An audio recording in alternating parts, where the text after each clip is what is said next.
Bonjour à tous. Bonjour, bienvenue dans ce nouvel événement de l'Académie 3h18. J'ai le plaisir de vous accueillir en compagnie d'Olivier Chauchet, qui est directeur associé 3h18 en charge de la BU Management de Transition et temps partagé. Donc, Olivier, bienvenue. Merci. Écoutez, merci de m'accueillir et je suis très heureux d'avoir rejoint le réseau 3h18, cette belle famille, depuis maintenant un mois et demi à peu près. Et effectivement, comme l'a dit Marc, l'idée c'est que je rejoigne 3h18 pour développer une nouvelle offre qui est l'offre temps partagé et management de transition. Alors d'abord, je vais me présenter en deux mots. J'ai un parcours entreprise pendant une quinzaine d'années, d'abord chez Peugeot, beaucoup à l'international, et puis ensuite chez Zodiac dans la partie marine, bateau, avant de me lancer dans le métier de la chasse de tête que j'ai exercé pendant une quinzaine d'années. Et parallèlement, j'ai rejoint il y a 10 ans maintenant Finaxim, qui est toujours d'ailleurs le leader, celui qui a inventé le temps partagé en France, puisque cette société existe depuis 2000, donc 23 ans. Donc j'ai passé 10 ans chez Finaxim à créer d'abord la practice management de transition, et puis ensuite développer aussi le temps partagé, tout en continuant mes activités de chasse de tête. Donc aujourd'hui, je rejoins 3h18 pour me centrer principalement sur, pour aider et pour développer chez 3h18 le temps partagé et le management de transition. Voilà. Bon, super, on va pouvoir accueillir tout le monde, les gens continuent à nous rejoindre. Ce que je voulais d'abord peut-être vous proposer, c'est d'abord, vous avez tous la possibilité, comme vous le savez, de poser des questions de deux façons, soit dans le chat de façon visible, soit dans le module questions. Et dans ce cas-là, ce sont des questions confidentielles où personne ne saura qui a posé la question, si ce n'est nous, puisqu'on va la recevoir. Vous avez la possibilité de nous interrompre en levant la main et vous pouvez éventuellement, pour une question de clarification par exemple, nous interrompre. Donc n'hésitez pas, c'est vraiment le but, c'est que ça soit très convivial.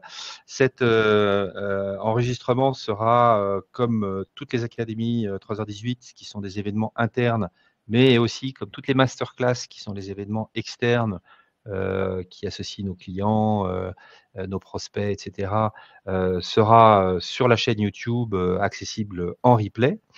Et vous aurez les coordonnées d'Olivier à la fin de la présentation pour pouvoir lui poser des questions, continuer éventuellement à échanger et puis évidemment lui remonter des opportunités puisque c'est l'un des objectifs que nous avons, c'est de jouer les synergies entre les 200 et quelques intervenants 3h18 qui sont au quotidien chez nos clients sur des fonctions support classiques, admin, gestion, compta, facturation, recouvrement, support commercial, support marketing, support RH, etc. On a même quelques contrôleurs de gestion, quelques DAF, quelques DRH déjà dans le réseau.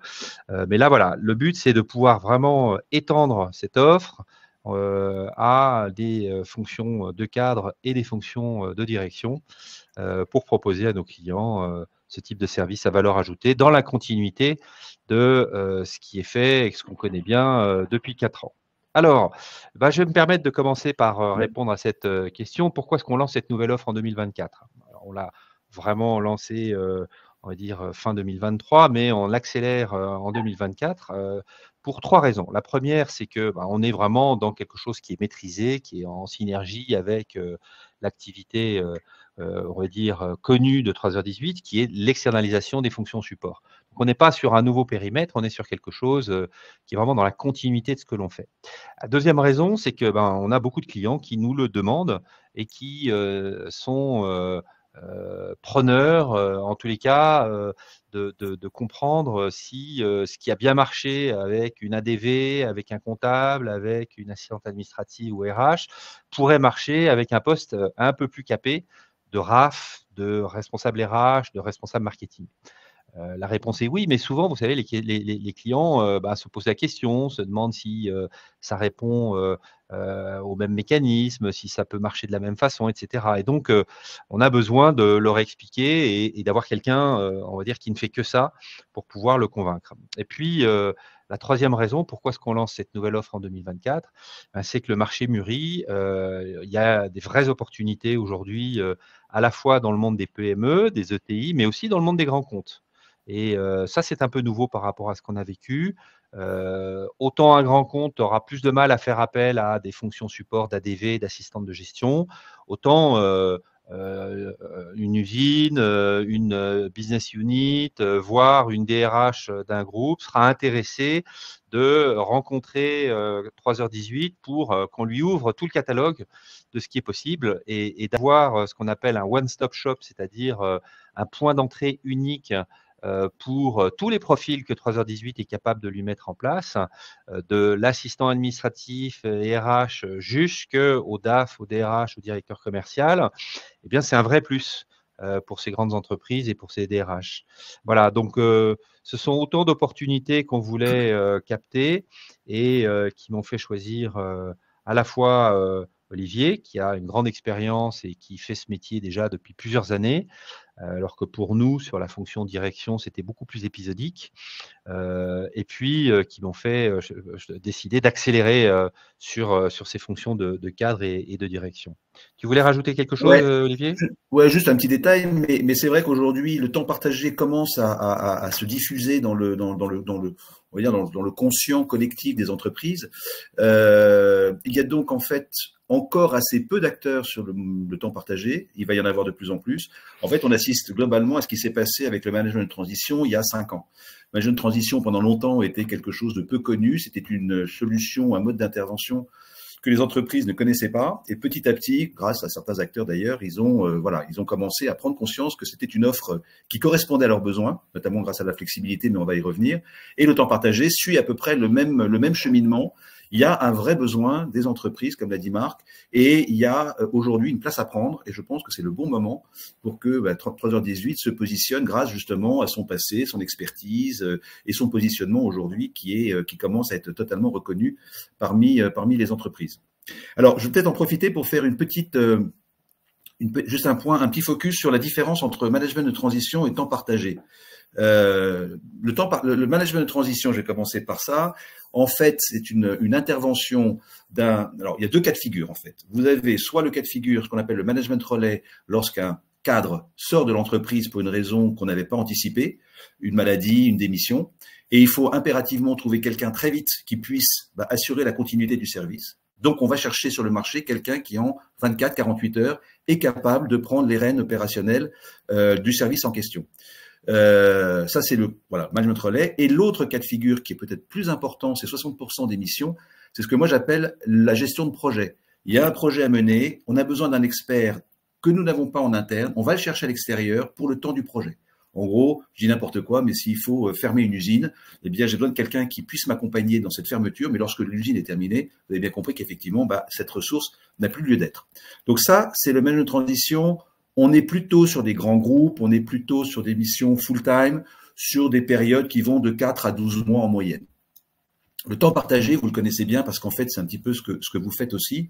On est plutôt dans des entreprises à taille plus réduite qui, à un moment donné, ont un vrai besoin, notamment et principalement dans les fonctions support, mais pas que, on va y revenir, mais qui n'ont pas forcément de quoi recruter quelqu'un full-time, de l'occuper full-time ou de le payer full-time, et sont donc très heureux de pouvoir bénéficier d'une expertise le temps dont elles ont besoin en fonction de leur actualité. Donc voilà un peu les deux différences. On n'est donc pas tout à fait dans le même sujet, même si c'est évidemment très cousin. Alors, comme vous le savez, le temps partagé, c'est quelque chose de relativement nouveau. C'est l'intervention d'experts qui viennent. Alors, on pourrait parler de temps partiel. On parle de temps partagé parce que c'est le terme maintenant consacré, mais en réalité, c'est plutôt du temps partiel. Avec des gens qui, en général, ont, on va dire, plutôt 20 ans et plus d'expérience dans leur domaine. Donc, ce sont des gens extrêmement capés, ce sont des gens qui sont capables de s'intégrer très facilement et très rapidement dans une organisation, quelle qu'elle soit, et qui sont capables d'apporter, en fait, une valeur ajoutée immédiate. Donc, voilà, alors, ils interviennent de façon, on l'a dit, ponctuelle ou récurrente, en fonction du besoin de l'entreprise. Et le gros avantage, comme vous le savez, c'est la flexibilité, puisqu'en fait, l'entreprise va consommer l'expertise dont elle a besoin au moment où elle en a besoin et pendant le temps où elle en a besoin. Aujourd'hui, on l'a dit, les principales, et ça c'est le slide que présente Marc, mais il y en a d'autres après, on va y revenir, les principales missions sur lesquelles nous sommes sollicités pour du temps partagé, principalement les fonctions RH, les fonctions finance, donc fonctions support, un peu les fonctions SI, système d'information, et de plus en plus les fonctions marketing digital et commerce. Alors, moi j'avais un doute au départ sur le commerce, c'est pas évident, il faut connaître les concurrents, les produits, le marché, les réseaux de distribution, etc. Et en fait, aujourd'hui, de plus en plus, les entreprises font appel à des directeurs commerciaux à temps partagé qui viennent former les équipes, développer les réseaux de distribution, mettre en place des process, etc. Il y a toute une panoplie d'activités qui est aujourd'hui couverte par des directeurs commerciaux en temps partagé. Voilà. Ce qu'on peut dire aussi, c'est que les responsables ici, on a les directeurs opérationnels et puis les responsables. En fait, sont souvent un peu les mêmes profils. Les uns sont les seniors et d'autres sont peut-être un peu plus juniors. Les uns sont plutôt dans des grandes organisations pour les directeurs, les DAF, les DRH, les directeurs marketing. Les autres sont plus dans des plus petites entreprises. Voilà. Donc, on fait cette distinction. Qui est une distinction plus marketing qu'une réelle distinction en termes de besoins. Mais en fonction du besoin du client, on va lui trouver plutôt un RAF et pas un DAF, parce qu'on sait que son budget voilà, est de temps.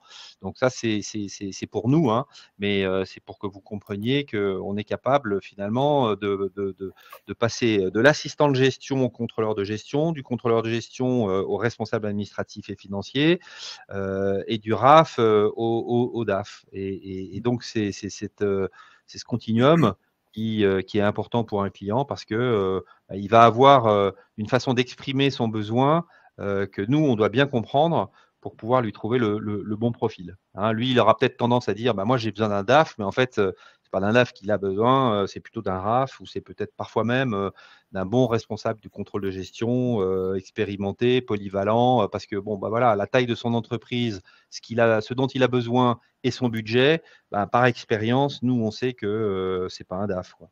Hein. Bon, après, effectivement, comme dit Marc, ça peut être marketing parce que voilà, un DAF dans une petite structure parfois fait c'est peut-être un peu décalé par rapport à la réalité.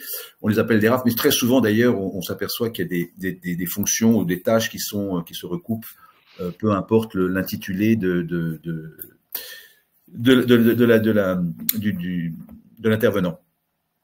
Alors, nos clients, ils sont très larges. Alors là, je vais globalement, on peut faire aussi bien temps partagé que management de transition. On a beaucoup aujourd'hui de startups, de sociétés de conseil, de petites structures, de PME, voilà, toute taille de société en fait, qui à un moment donné, souvent quand elles doivent faire face à une croissance de leur activité, n'arrivent plus à faire face et peuvent se dire, par exemple, je sais pas, ma structure, elle commence à avoir 30, 40, 50 salariés. Je n'ai ni le temps ni la compétence pour gérer les RH ou la finance, parce que mon cœur business, c'est développer mon entreprise. J'ai pas forcément de quoi recruter quelqu'un de très bon niveau pour me s'occuper de ces sujets, mais donc je vais faire appel à du temps partagé. Donc on a des cabinets de conseil, des ETI aussi, qu'elles soient dans le service ou dans l'industrie, on y reviendra tout à l'heure, et de plus en plus aussi des grands groupes, comme le mentionnait Marc tout à l'heure, aussi bien au niveau des structures BU, usines, pays, bureaux, etc., que au niveau corporate, au niveau groupe, d'avoir à un moment donné un renfort ponctuel pour du contrôle de gestion, pour de la formation, pour des recrutements, etc. Donc il y a effectivement une multitude de demandes aujourd'hui de la part de ces différentes structures qui en fait sont extrêmement satisfaites en général lorsqu'elles ont fait appel et qu'elles ont pris conscience que cette solution existait et que ça fonctionne en fait très bien parce qu'on a toujours, on va y revenir, mais des intervenants de très bon niveau qui savent s'adapter, qui ont l'expérience et qui en général apportent beaucoup plus que ce que l'entreprise souhaitait au départ dans le cahier des charges. Je vais prendre un exemple. J'ai récemment une mission pour un DAF dans une société à Reims. il fallait faire la gestion des opérations courantes, etc. Il s'avère que le DAF qui est arrivé 3 jours par semaine, eh bien, il avait déjà fait des acquisitions et que l'entreprise était dans le cadre en cours d'acquisition d'une cible, qu'il y avait un système d'information financière à modifier ou à transformer. Il s'avère que ce même expert avait déjà fait la même chose auparavant. Finalement, bon, l'histoire, c'est qu'il a été recruté. Bon, c'est pas forcément toujours ce qu'on souhaite, mais en même temps, c'est aussi des belles histoires parfois, parce que ça permet aussi à des personnes aujourd'hui en recherche de trouver aussi une voie pour évoluer de façon différente. Donc voilà. J'en profite juste peut-être quand on parle des clients, peut-être de revenir aussi sur les avantages pour les clients, parce que c'est important de savoir qu'est-ce qu'on peut mettre en avant aujourd'hui vis-à-vis d'un client pour lui expliquer l'intérêt qu'il a à faire appel à du temps partagé. D'abord, on l'a dit, ça lui permet de se dégager du temps pour se concentrer sur son vrai métier et donc de laisser, c'est pour ça qu'on est souvent sur des fonctions support, ces fonctions à d'autres experts qui connaissent mieux le sujet que lui.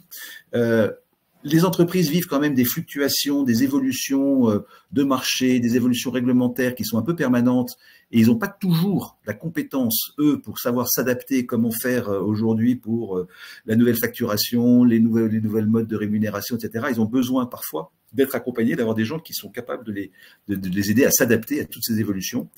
La flexibilité, on l'a évoqué tout à l'heure, je consomme ce dont j'ai besoin au moment où j'en ai besoin. Et puis pour moi, il y a un élément important, c'est que ces entreprises ont du mal ou auraient du mal à recruter de très bons profils en CDI. Ça leur permet en fait d'avoir accès à des gens de très bon niveau pour les accompagner et aller au-delà de ce que je disais tout à l'heure, ce dont ils ont besoin à première vue. Et ça, comment tu l'expliques, Olivier? Qu'est-ce qui fait que les entreprises ont du mal à attirer ces bons profils, ces talents?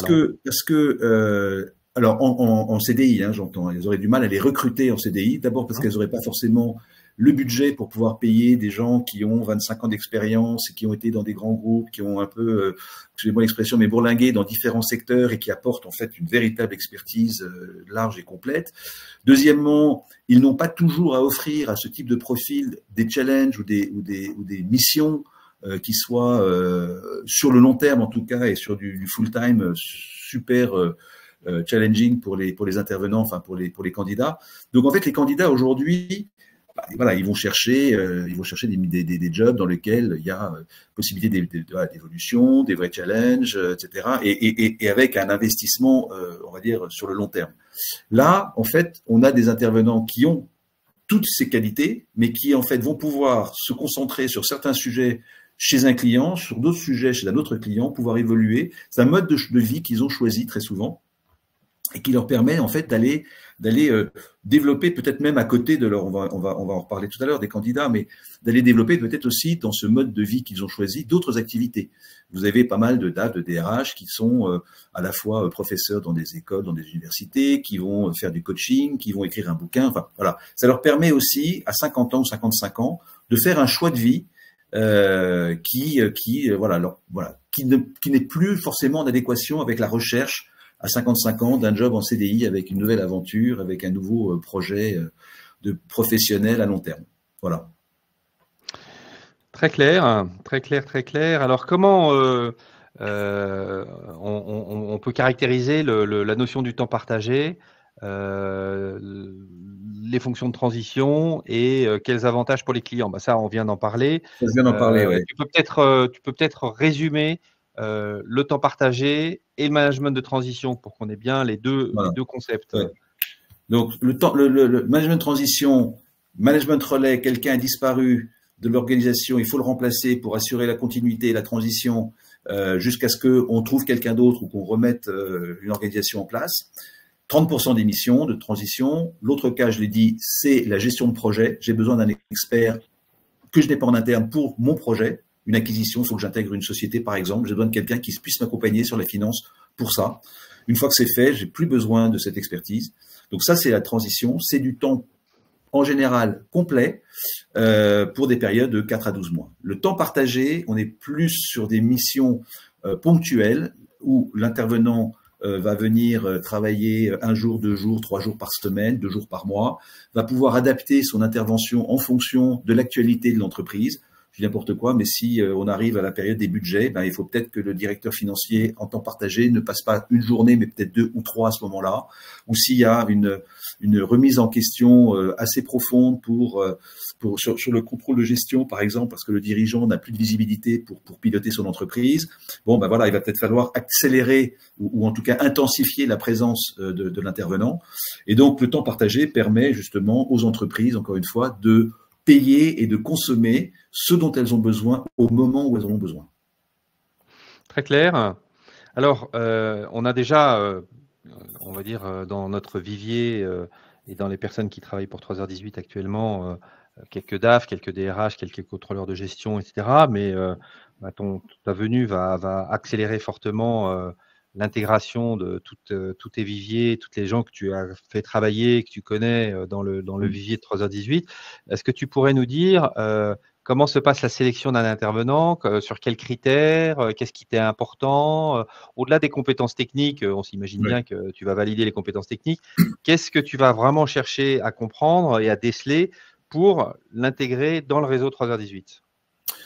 Alors, avant de répondre peut-être à cette question, ce qui est intéressant de noter, c'est que contrairement à ce que fait 3h18 depuis le départ, dans le temps partagé ou le management de transition, on est sur du sur-mesure à chaque fois. Et du sur-mesure très souvent avec beaucoup de ciselures autour. Donc, la sélection de l'intervenant, elle est aussi fonction de notre compréhension assez fine et assez profonde du besoin de l'entreprise. Quel est son besoin? Donc, je vais passer du temps avec le dirigeant dans un premier temps pour comprendre exactement son besoin caché et réel. Parce que souvent, il y a ce qu'on dit. On dit, voilà, j'ai besoin de quelqu'un pour gérer mes finances. En réalité, derrière, il peut y avoir des enjeux avec des actionnaires, avec des fonds d'investissement, etc. Il peut y avoir un agenda caché. Et ça, il faut le découvrir en amont parce que la qualité de l'intervenant devra pouvoir effectivement répondre à ces besoins précis.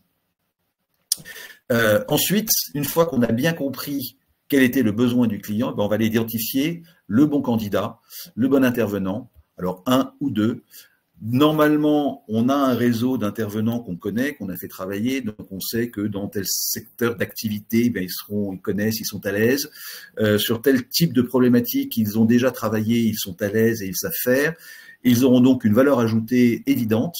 Il y a parfois certains secteurs qui demandent une expertise assez profonde du secteur. Je prends par exemple l'exemple du bâtiment, la construction, les grandes sociétés de construction, des Vinci, des NGE, etc. Un directeur financier, ils ont besoin de quelqu'un qui a déjà travaillé dans ce secteur du bâtiment parce que la partie comptable, la partie gestion de la trésorerie, paiement, etc. est très particulière à ces sujets. Et ils n'ont pas le temps, en fait, de former l'intervenant. Donc, il faut que l'intervenant soit opérationnel, 24 heures, 48 heures après son arrivée dans l'entreprise. Ça, c'est super important. Et ça, c'est lié à quoi? C'est lié au fait que la plupart du temps, quasiment à chaque fois, l'intervenant est surqualifié par rapport aux besoins de l'entreprise. Alors, on l'a dit tout à l'heure, on s'aperçoit que le fait d'être surqualifié va souvent trouver à s'exprimer dans d'autres sujets qui n'avaient pas été évoqués ou même imaginé par le dirigeant au moment de son besoin, de sa demande, mais on a des gens qui sont capables, voilà, parce qu'ils sont surdimensionnés, d'intervenir et d'être opérationnels en fait en 48 heures. Donc voilà. Donc, on sélectionne les intervenants, on les présente aux candidats. Les intervenants, si on les connaît moins, parce qu'on va faire appel à notre réseau d'abord au premier cercle, et puis si il y a personne dans le premier cercle, on va peut-être aller chercher dans un deuxième cercle de gens avec qui on a été en contact ponctuellement, et si on trouve pas, et bien à ce moment-là, on lance une chasse et on va sur le réseau, on va dire les réseaux sociaux, nos réseaux au sens large, identifier les profils qui nous intéressent. Ensuite, il y a une partie évidemment négociation. Aussi bien avec l'entreprise qu'avec l'intervenant. L'intervenant, en fait, comment dire, la négociation, elle va porter principalement sur 2 sujets. C'est les modalités d'intervention, la durée de la mission, le nombre de jours, etc. et la partie budgétaire. Quel est le TJM, puisque dans la transition ou dans le temps partagé, on parle de TJM, c'est-à-dire en fait un taux journalier. Donc on facture à la journée. Éventuellement la demi-journée dans certains cas, mais en général, on ne descend jamais en dessous de la demi-journée, c'est demi-journée ou journée. Et on va effectivement négocier avec l'entreprise d'un côté, puis l'intervenant, en fonction d'un certain nombre de critères, difficulté de la mission, durée de la mission. Plus la mission est longue et plus elle est conséquente, plus on peut essayer de voir avec le candidat, l'intervenant, d'ajuster en fait son budget ou son prix à ce que souhaite l'entreprise. Donc voilà, ça c'est notre job, de passer du temps à ensuite négocier et contractualiser avec le client et avec l'intervenant pour un démarrage de mission qui en général se fait assez vite. Et donc là, il y a aussi un accompagnement important de l'intervenant et de l'entreprise, parce que pour s'assurer que la mission va bien se passer, on passe quand même du temps à faire en sorte que la demande de l'entreprise vis-à-vis de l'intervenant soit extrêmement bien formalisée. Alors, il y a un cahier des charges, il y a une feuille de route qui est établie dès le départ. Celle-ci, évidemment, elle est flexible, elle peut évoluer dans le temps en fonction de l'actualité et de l'évolution de la mission. Mais au départ, c'est important qu'on valide bien, nous, en tant qu'intermédiaires, le fait qu'il est bien clair que l'entreprise a un cahier des charges qui est celui-là et que l'intervenant a bien compris que c'était effectivement ce pourquoi il était missionné. Ensuite, on va suivre au fur et à mesure de la mission, on va suivre régulièrement, tous les mois en général, à la fois l'intervenant et le client, savoir si ça se passe bien, si le client, il a bien ce qu'il souhaitait en termes de compétences, d'expérience et de réalisation. De la même façon, on va demander à l'intervenant si sa mission est conforme à ce qu'il avait compris et ce qu'on lui avait vendu. Et puis, si jamais il y a des besoins d'ajustement, s'il faut faire passer des messages, c'est notre job de faire en sorte que de temps en temps, on va mettre un peu d'huile dans les rouages, si jamais il y a un petit sujet qui fait que, voilà. Parce que j'ai deux questions là qui nous parviennent. La première, c'est quelle différence y a-t-il entre un contrôleur de gestion et un RAF? Donc ça fait probablement écho à des personnes qui sont aujourd'hui assistants de gestion, on va dire expérimentés, contrôleurs de gestion. Est-ce que ces personnes peuvent prétendre à être sélectionnées sur des missions de RAF et si oui, à quelles conditions? Tout dépend de leur expérience en fait, parce que encore une fois, c'est ce que je disais tout à l'heure, on définit le besoin d'un dirigeant d'une entreprise et on va, en fonction de son besoin, lui proposer des profils qui correspondent bien à son besoin. Donc un profil contrôle de gestion, on a des missions de direction de contrôle de gestion ou de responsable de contrôle de gestion. On en a signé une récemment d'ailleurs avec quelqu'un qui fait partie du réseau 3h18. Le cas de figure, une société qui va pas bien, qui a des problèmes, actionnaire qui se pose des questions. Le dirigeant a besoin d'avoir aujourd'hui un contrôle de gestion qui soit super bien carré, parce qu'aujourd'hui il est même pas capable de valider, savoir si les chiffres qu'on lui transmet sont bons ou pas. Donc il y a une vraie mission de contrôle de gestion pure et dure.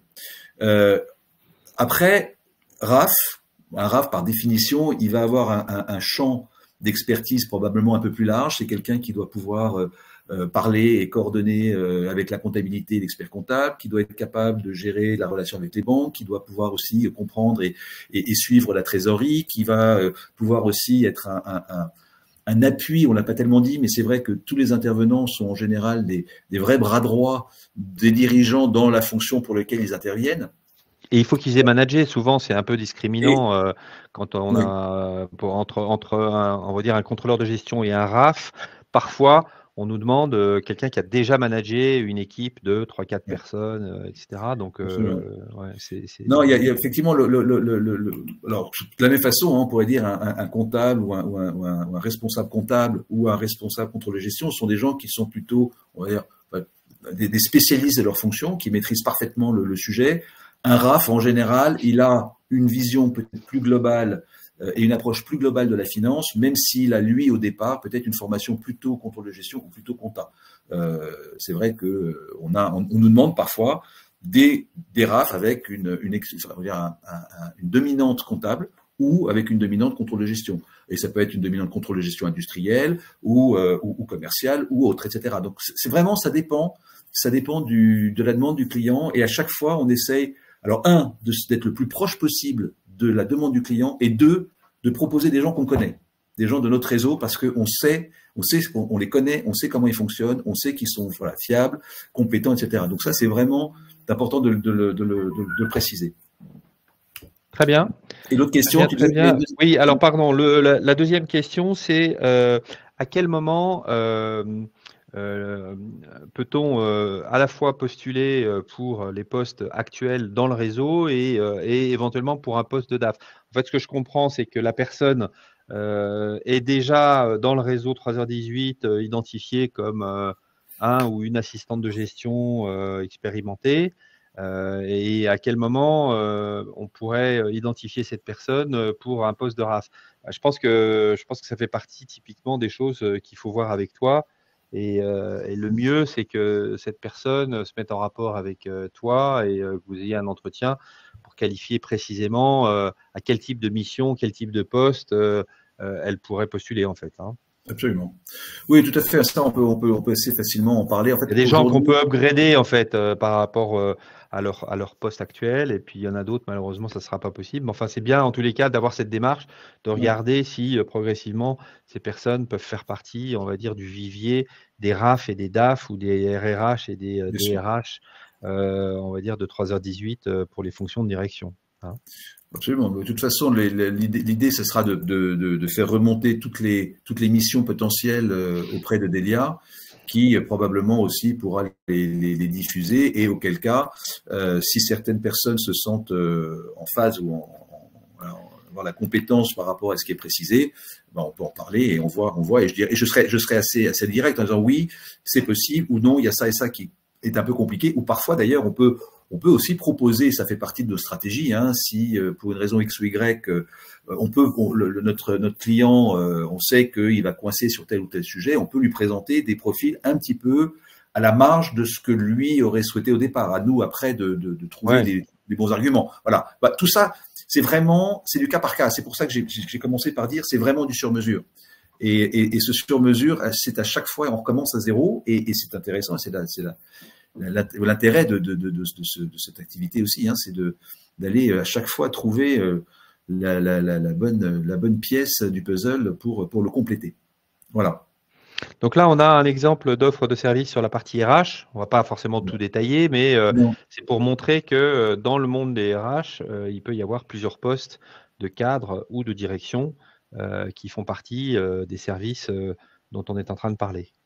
Alors ça couvre effectivement tous les sujets RH, donc on va pas les reprendre dans le détail. Peut-être juste un point sur ce que j'ai appelé responsable du recrutement, qu'on appelle aussi TAM, Traffic Acquisition Manager, qui sont quelque chose qui se développe beaucoup, plutôt pour les grands groupes, lorsqu'elles ont besoin de recruter de façon récurrente des collaborateurs. Elles sont parfois très preneuses d'avoir des recruteurs à temps partagé, 2 jours, 3 jours par semaine, pour en fait gérer ce besoin de recrutement dans le temps. Donc, si vous en avez peut-être rencontré, si vous entendez parler d'un besoin, alors on l'a beaucoup dans le domaine IT, hein, je reconnais que c'est des postes parfois un peu compliqués, mais il faut des data analystes, il faut des architectes, et donc il faut recruter 2-3 personnes par mois pendant 6 mois, et à ce moment-là, on va chercher un responsable recrutement à temps partagé. Voilà. Donc ça, c'est pour la partie RH. Ensuite, on a la partie DAF. C'est pareil, hein, on l'a évoqué, la différence entre RAF et DAF, qui est pas toujours très claire. Hein, faut être très voilà. On va d'expérience dans une petite structure, dans une ETI, dans une PME, dans une petite structure, on va peut-être parler plus de RAF. Ça fait moins peur aux dirigeants, mais à l'intervenant, on va peut-être plutôt parler de DAF, parce qu'il y a des intervenants qui pour eux, c'est important d'être DAF et pas RAF. Donc, ça, c'est une question de terminologie. Encore une fois, tout dépend vraiment du besoin du client et de la compétence requise. Alors, j'ai une question assez directe là. C'est quels sont les TJM, quels sont les montants auxquels nous arrivons à vendre et donc, j'imagine que la question qui est sous-jacente, c'est quel est le montant qui peut revenir aux intervenants 3h18? Alors, encore une fois, c'est difficile de répondre avec des chiffres précis, puisque ça va dépendre du type de mission, du contenu de la mission et donc de l'expertise requise pour la mission. Ça va dépendre, comme je l'évoquais tout à l'heure, de la durée de la mission, puisque plus une mission sera longue, plus elle sera intense, entre guillemets, et plus on assure à l'intervenant un revenu, plus ce montant peut aussi varier. Donc, mais en règle générale, si vous voulez, alors, il faut parler aussi de on est hyper transparent, donc on va tout vous dire, mais le principe, c'est un peu le même principe que vous connaissez aussi. On achète à un prix, on revend à un autre prix, donc en fait, la différence, c'est la marge que prend 3h18. La marge de 3h18 dans une mission de temps partagé ou de management de transition tourne autour de 25%. Et si je suis totalement transparent et je vais au bout, mais c'est compliqué, et ça, je le fais habituellement, c'est d'expliquer à un client que prendre un manager de transition ou un DAF DRH en temps partagé va lui coûter 25% plus cher que de prendre un profil en CDI. Et cette différence de prix, en fait, c'est notre marge. Et cette différence de prix, en fait, est très faible par rapport à tout ce que ça lui apporte en termes d'avantages, on en parlait tout à l'heure, de flexibilité. Il peut arrêter la mission quand il veut, il peut la prolonger si nécessaire, il peut l'augmenter en termes de jours si besoin est. Il n'a pas toutes les contraintes liées à un CDI et les coûts associés, congés, mutuels, maladie, enfin tout ce qu'on peut imaginer, même feuille de paye. On a fait tout un calcul qui fait qu'effectivement, la différence est à peu près ça. Alors, pour revenir à la question de Marc et de l'intervenant en question, on est aujourd'hui sur des prix de vente qui vont entre 600 et 1200 euros la journée. Ce qui veut dire que les prix d'achat sont, alors encore une fois, hein, ça dépend du profil, hein, et les prix d'achat sont entre 300 et, allez, 800, 900 euros grand maximum lorsqu'on parle d'un directeur financier pour un groupe un peu conséquent, etc. Voilà à peu près les ordres, c'est des ordres de grandeur, hein, ça peut nous arriver de vendre plus cher, moins cher, etc. Moi, je dirais qu'on a un prix médian, plutôt, autour de, voilà, achat autour de 600, 650, prix de vente autour de 800, 850, 900, voilà, c'est à peu près le cœur, okay. Voilà. Bon, donc ça permet de voir par rapport aux missions actuelles quel est le montant auquel on peut éventuellement accéder. Alors, comment ça se passe une fois que le besoin est analysé, qu'on a signé le contrat, comment se passe le suivi? Comment est-ce qu'on s'assure que la mission se passe bien? Qu'est-ce qui se passe si on demande au DAF, au DRH des choses qui n'étaient pas prévues? Il y a par exemple dans ces process quelque chose de spécifique, c'est les CRA, hein, les CRA, les comptes rendus d'activité. Tu peux peut-être nous parler de la vie de la mission? Donc, je reprends un peu ce que je disais tout à l'heure. Au démarrage, donc, on s'assure bien que le cahier des charges soit bien partagé entre le client et l'intervenant. Et c'est validé parce que tous les mois, effectivement, l'intervenant nous envoie son CRA, qu'on appelle CRA, c'est pas très joli, mais c'est son compte rendu d'activité. Compte rendu d'activité qui comporte 3 choses. Le nombre de jours où il a été effectivement présent et pour lequel il a travaillé pour l'entreprise. Le détail, une liste des principales tâches qu'il a faites, enfin qu'il a occupées pendant le mois en question, et la signature de son supérieur hiérarchique. Et pourquoi on fait ça? Parce qu'en fait, ça permet tous les mois de formaliser un échange entre l'intervenant et le dirigeant, et refaire un point sur ce qui a été fait, pas fait, est-ce qu'on est en ligne par rapport à ce qu'on avait prévu de faire, etc. Donc, c'est une espèce de mise au point à la fois mensuelle, mais aussi permettre aux dirigeants de réaliser tout ce que fait l'intervenant extérieur. Parce que très vite, les dirigeants, ils ont tendance à considérer que ça coûte très très cher, mais que finalement, en fait, ce qui est fait, oui, c'est fait, mais ils n'en prennent pas forcément conscience de l'importance et de l'intérêt de ce qui a été réalisé pendant le mois. Donc, c'est très important tous les mois, de leur mettre sous le nez, excusez-moi l'expression, mais voilà ce que j'ai fait, voilà les difficultés que j'ai rencontrées, voilà comment je les ai résolues, voilà les sujets dont il faudrait qu'on puisse parler le mois suivant, etc. Donc c'est un point mensuel et qui est en même temps couvert ou qui est suivi par nous, puisque ce que j'ai dit tout à l'heure, tous les mois, on appelle l'intervenant et le client pour s'assurer que tout se passe bien, qu'ils sont en ligne, etc. Ça m'est arrivé que le client me dise « Oui, mais attendez, il est très bien, mais moi, je l'attendais sur tel sujet, il devait s'occuper de telle et telle chose, il s'en occupe pas. » Bon, j'appelle l'intervenant qui me dit « Ah bon, mais j'avais pas compris que ça faisait partie… bon, mais ok, pas de problème, je vais m'y mettre, je vais lui sortir les documents dont il a besoin. Voilà. Donc, il y a vraiment un suivi permanent Et puis, alors, je ne l'ai pas dit, mais les missions en temps partagé, elles peuvent durer quelques mois, mais elles peuvent durer quelques années. Il est certain qu'au bout d'un certain temps, lorsque la relation s'est vraiment fortement créée entre l'intervenant et l'entreprise, notre rôle reste important, mais on est moins sollicité. Voilà. Donc voilà, donc ce suivi, il est important, ce compte rendu d'activité est important. Donc en fait, juste pour aller jusqu'au bout dans la partie administrative, l'intervenant nous envoie son compte rendu d'activité tous les mois et c'est ce qui sert à 3h18 pour faire la facturation au client et ensuite payer l'intervenant. Voilà. Je ne l'ai pas dit, mais je peux peut-être le préciser rapidement. Je ne sais pas si ça rentre dans les intervenants, en général, ils ont plusieurs façons de facturer. Soit ils sont en indépendant, auto-entrepreneurs indépendants, soit ils ont créé leur société, soit ils sont dans une société de portage. Voilà. Donc, en fonction de savoir s'ils sont en société ou indépendant ou société de portage, derrière nous, 3h18, ça nécessite quelques ajustements en termes de comptabilité, mais rien de très compliqué. Très bien. On vient de parler de l'accompagnement, on vient de parler de la façon dont on facturait les clients et dont on rétrocédait ensuite des commissions. Je voulais juste revenir 2 secondes, Marc, si c'est possible, oui. Parce qu'on a parlé des DAF et des DRH, mais je voulais juste aussi évoquer le fait que on a aussi aujourd'hui des demandes et des besoins pour des intervenants en temps partagé, aussi bien dans les logiques de marketing digital. Les entreprises, vous le savez, ont toutes besoin de se digitaliser et elles n'ont pas forcément le savoir-faire.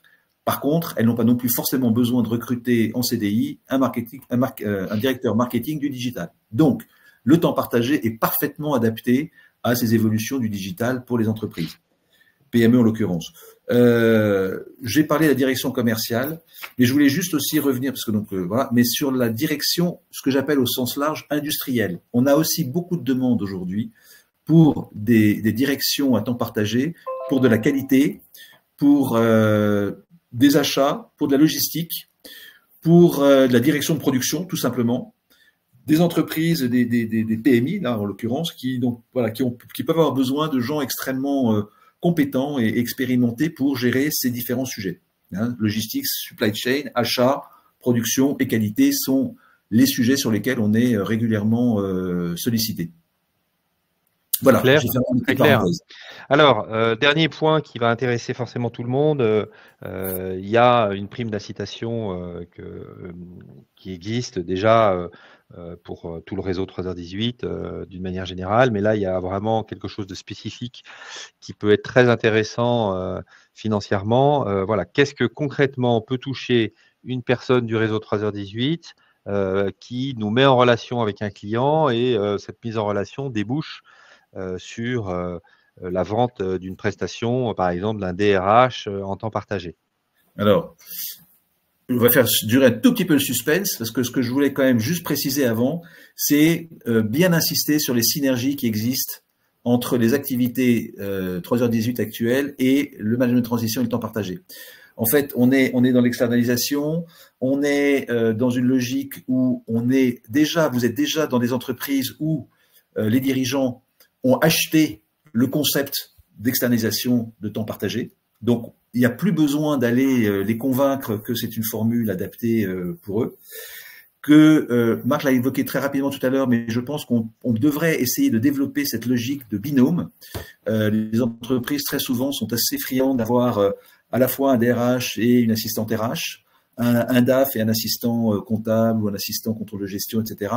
Il y a des possibilités aujourd'hui de développer des binômes qui travaillent ensemble pour les entreprises. Et on l'a testé, ça a pas mal d'écho.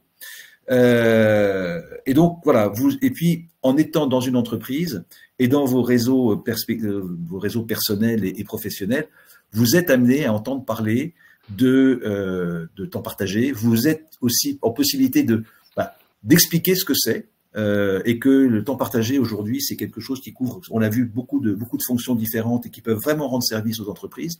Et donc l'idée, ce que vient de dire Marc, c'est que dans le cas où un apport d'affaires serait remonté par l'un d'entre vous pour une mission de temps partagé ou de management de transition, l'idée, c'est d'être tous gagnants et que vous soyez rémunérés pour cet apport d'affaires.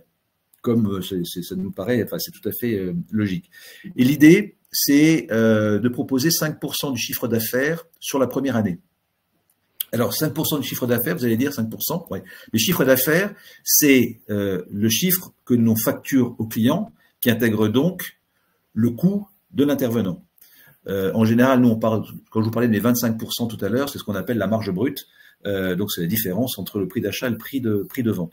Les 5% portent donc aussi sur le prix d'achat. Donc, en réalité, ça correspond, il faut que je refasse le calcul exactement, mais pas loin de 18% de la marge brute, ce qui est une belle rémunération.